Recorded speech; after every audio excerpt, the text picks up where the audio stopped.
Here for a little trash talk now. Paul Sylvie, he's the sports director at our sister station in Seattle. Welcome to Dallas, Paul. Thanks. Yeah, this is great home to be here. for you, huh? Yeah, back in the day, grew up in Richardson, so always nice to be back here and see the old house. That's so great. Yeah, it's fun. Well, I'm thinking that you brought Seattle weather with you. Hey, now what's the deal? I came down here expecting 60s. We call this winter. You just call it a regular Thursday, That's right. With a little drizzle, if you add that, that's Seattle. Yeah. Okay, so I am a tried and true Cowboys fan. Grew up here, born and raised. Cowboys are my team. Okay. There's no way you're going to walk away with a W. You're just not going to. Oh, you want to start that right off the gate? Absolutely. Okay. Well, let me tell you this. Pete Carroll is 6-0 when it comes to first-round playoff games. So, and the Cowboys are what? Dak and Zeke are 0-2 against the Cowboys in their tenure. So, they're young.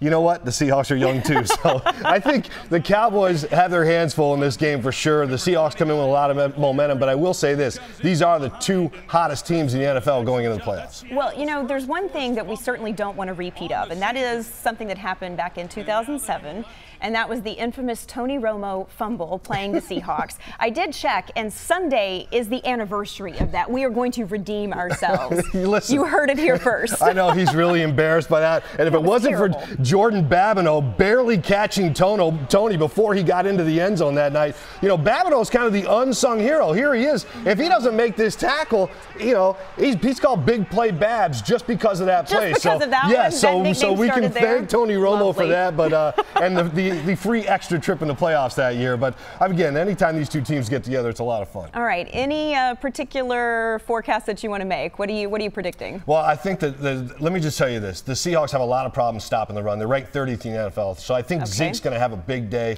They're going to have to shut him down and make Dak beat him with his arm. So right now, and the Seahawks are the top rushing team in the NFL. So it's a good matchup. There's a lot of good matchups in this game, but I'm going with the best quarterback in the game because that's the hardest position in pro sports to play. Russell Wilson is a much better quarterback than Dak Prescott. Have a nice day.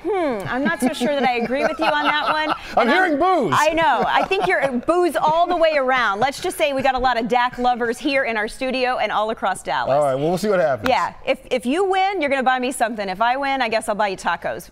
You're not going to win. Okay, not all going right. to happen. All right, you'll not worry about my gift. I'll worry about your gift. All right, very good. Thanks so much for coming in, My Paul. pleasure, Teresa. And enjoy your time here in Dallas. I will, thanks. The sun's going to come out tomorrow.